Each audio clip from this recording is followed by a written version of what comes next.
Assalamualaikum warahmatullahi wabarakatuh. Perkenalkan, nama saya Vika Nur Aini, NIM 212141056.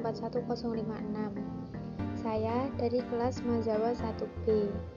Di sini saya akan menjelaskan tentang sejarah peradaban Islam, yaitu sejarah Masjid Menara Kudus.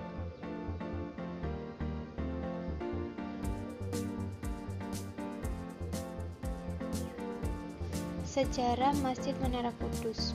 Masjid Menara Kudus adalah salah satu masjid yang berperan dalam sejarah perkembangan Islam di Indonesia, khususnya di Jawa. Masjid ini yang berada di Kudus, Jawa Tengah, memiliki arsitektur unik, yakni perpaduan Hindu Jawa dengan Islam.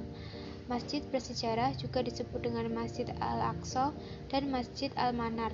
Ini sudah ada sejak tahun 1549.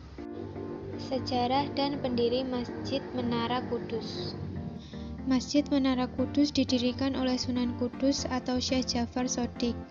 Menara Kudus didirikan oleh Sunan Kudus sebagai simbol dalam Candra Sengkala, Gapura Rusa Ewaing Jagat. Sunan Kudus sendiri adalah salah satu wali songo atau para ulama yang mempelopori dakwah Islam di Jawa. Sunan Kudus pernah menjadi senopati di Kesultanan Demak, kerajaan bercorak Islam pertama di Jawa yang pernah meruntuhkan kerajaan Majapahit.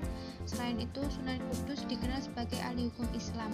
Seperti para wali lainnya, Sunan Kudus mempunyai strategi untuk menyebarkan syiar Islam di Jawa dengan cara-cara yang bisa diterima oleh masyarakat lokal. Pembangunan Masjid Menara Kudus menjadi salah satu contohnya. Beliau mendirikan Masjid Menara Kudus dengan arsitektur perpaduan antara budaya Hindu atau Jawa dengan Islam yang datang dari Arab. Saat dilakukan alkulturasi agar masyarakat tidak merasa asing dan terkejut dengan bangunan masjid, hasilnya penduduk tidak menolak kehadiran masjid sehingga dakwah Islam mudah dilakukan. Antara masjid dan Menara Kudus tidak dapat dipisahkan, keduanya merupakan satu kesatuan yang berhubungan langsung dengan sejarah kota Kudus dan masih difungsikan hingga saat ini. Bangunan dan arsitektur Masjid Menara Kudus. Masjid Menara Kudus didirikan di tanah seluas 5.000 meter persegi. Masjid dikelilingi tembok pembatas yang memisahkan dengan perkampungan setempat. Terdapat gapura bentar sebagai jalan utama di utara dan selatan masjid. Gerbang utara menjadi jalan masuk untuk jamaah langsung ke masjid. Gerbang selatan menjadi jalan menuju kompleks pemakaman. Penanaman gapura bentar diambil dari istilah Hindu yang bermakna gerbang. Masuk ke dalam masjid akan disuguhi pemandangan menara. Menara Kudus dibuat dari bata merah dengan luas 100 meter persegi dan tinggi 18 meter. Ukiran bermotif Hindu dapat ditemukan pada bagian bawah menara.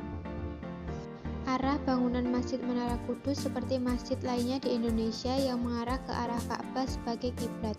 Atap masjid turut mengadopsi arsitektur Hindu saat itu yang dibuat tumpang dengan jumlah ganjil. Meskipun Masjid Menara Kudus dibangun dengan mengadaptasi gaya bangunan Hindu, namun tetap memiliki pedoman ajaran Islam. Akulturasi ini membuat dakwah Islam lebih diterima masyarakat dengan cara elegan. Itu yang dapat saya sampaikan. Jika ada salah kata, mohon dimaafkan. Wassalamualaikum warahmatullahi wabarakatuh.